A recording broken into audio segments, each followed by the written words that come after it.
So ConvertKit has released their 2023 State of the Creator Economy. There are a lot of cool findings in there and some takeaways in their 2023 State of the Creator Economy. So I actually thought this one was fascinating. That 63% of creators are women. You know, it's funny when I look at the creators that I follow, those that I've become even friends with and stuff like that. You know, I don't even know what that balance is. But again, I thought that was very interesting that 63% of the creators are women. So they interviewed 1,200 content creators. And from that, what they found, the top three creator types. Now there's a bunch more, and it might be worth getting the report just to see kind of where you fall in here. Top three creator types: blogger, digital content creator, and educator. Now, I'm not gonna lie, I was actually surprised to see blogger number one. I don't believe in the blogging is dead thing. You know, my wife started a blog this year. She almost called it "I'll blog when I want to" or something like that. She's writing it about our youngest son who has special needs. And I think in 6 months, maybe she's written 3 articles. She's a fantastic writer. If you look at number two, digital content creator, which is really what I put myself at years ago. I remember Owen Video and I were talking. He said, "You're a digital marketer. Just call yourself a digital creator." That's probably true. I lean more into video. I also consider myself an educator, so I did think that was fascinating. Educator would be in there as well. The three topics. Now, these are the three topics, the top topics that most creators are creating. If you don't see yourself on this list, don't freak out. There's other ones on there. But again, these were the top three. Lifestyle and personal development was number one. If that's your niche or your area of topic, I like to call it better than niche, is like that's the topic you focus on, then you know you're up there. Number two, business, entrepreneurship, and or tech. Now I separate those two. I mean, I know of guys that are all into tech, guys that I follow, I learn from, and I wouldn't consider those guys business people and or even entrepreneurs. They just love tech. The other thing too is about the same thing about business and tech being together. So I don't know exactly how ConvertKit when they were gathering the information, how they said this. But the third one, art and design, I thought that was very interesting. So again, if you are in that group there, then consider yourself in the top three topics. Now, this is an opportunity.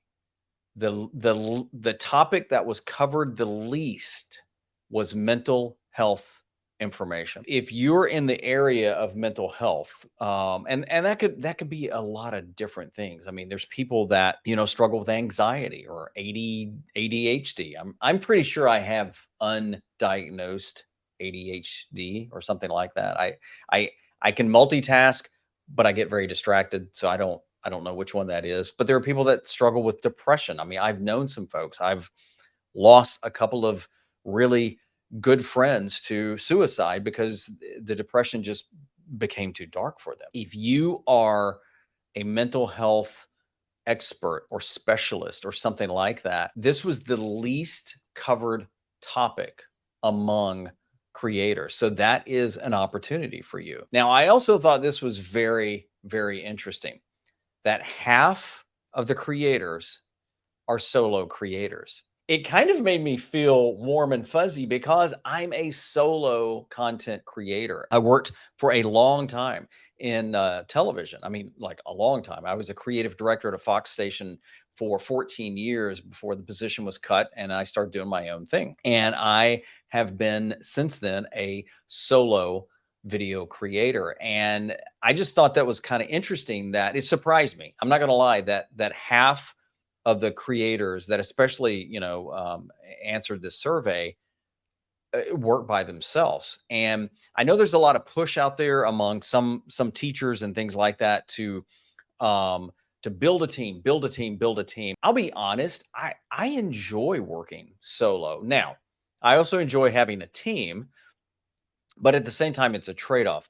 I did hear an interview recently with Ali Abdul, and he was talking with Colin Samir, It was a fascinating interview. If I remember it, I'll link that up in the description. They asked him about one of the things he was talking about is he felt he built his team too fast. I don't remember whether they said, how many do you really think you need, or if you were starting over, or your advice. And he said really 3 people, 4 counting himself. What he would recommend, now this is his recommendation: an editor, an assistant, and kind of what he called a jack of all trades, somebody that could just do everything. I think that's a personal decision, but again, half creators are solo creators. One of the other things they talked about were ways creators share content. I thought this again was very interesting in light of some of the things we're talking about. Number one was articles, blogs, and books. By the way, I've written my first book. I didn't do this video as a plug for that, but dadgummit, I'm excited. It's been on my do list for a long, long time. I call it a do list, not a to-do list. But I've written a book called Live Streaming Made Easy, a step-by-step guide to go live. It's available on Amazon, but I'll put a link to that in case you're interested. But that is one of the things I've been wanting to do, was write a book. Number 2, short form video on social media. And they pointed that out, that it was on social media. So I thought that was interesting. Now, one of the things they didn't get into is, what do they define as short form video?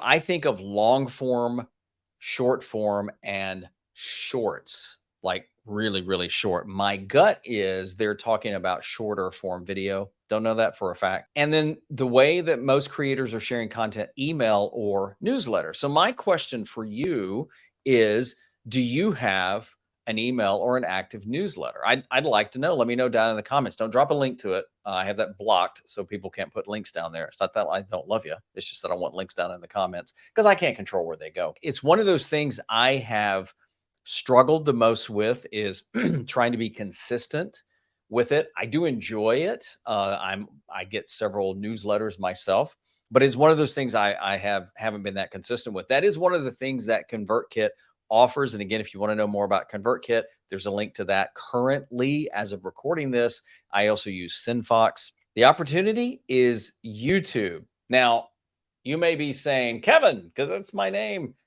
Dude, YouTube? Yeah, check this out.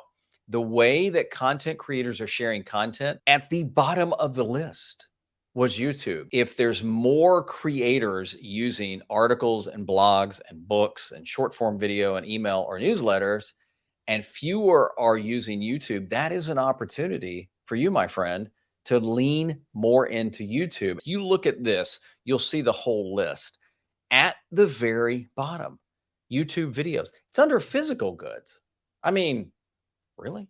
So if you aren't serious about YouTube, hopefully after this, you're going to get serious about YouTube. I do have a course that I've done that can help you get through it. If you're interested in that, I'll put a link to that. All right, next up were platforms with best engagement. Now, again, this was based on what the people that were answering the survey, what they felt like they got the best engagement on. But check this out. Instagram. I don't do much with Instagram. I mean, I have an account. I haven't touched it in a while. And what I think is, quite a while. And what I think is interesting is that I haven't really grown, but I haven't dropped. YouTube, the best engagement at YouTube, including shorts. And I did think that was interesting because, shorts I've kind of gone back and forth on. I haven't been a fan of the vertical content, but at the same time, when I look at the people that have found my channel and interact through shorts, it's pretty interesting.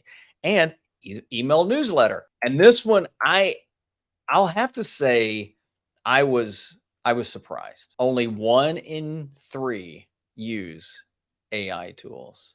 Why am I surprised at that? Well, because like with so many things on social media, when something gets hot, everybody's talking about it. And I'll be honest, I enjoy keeping up with AI as much as I can. I've enjoyed using it.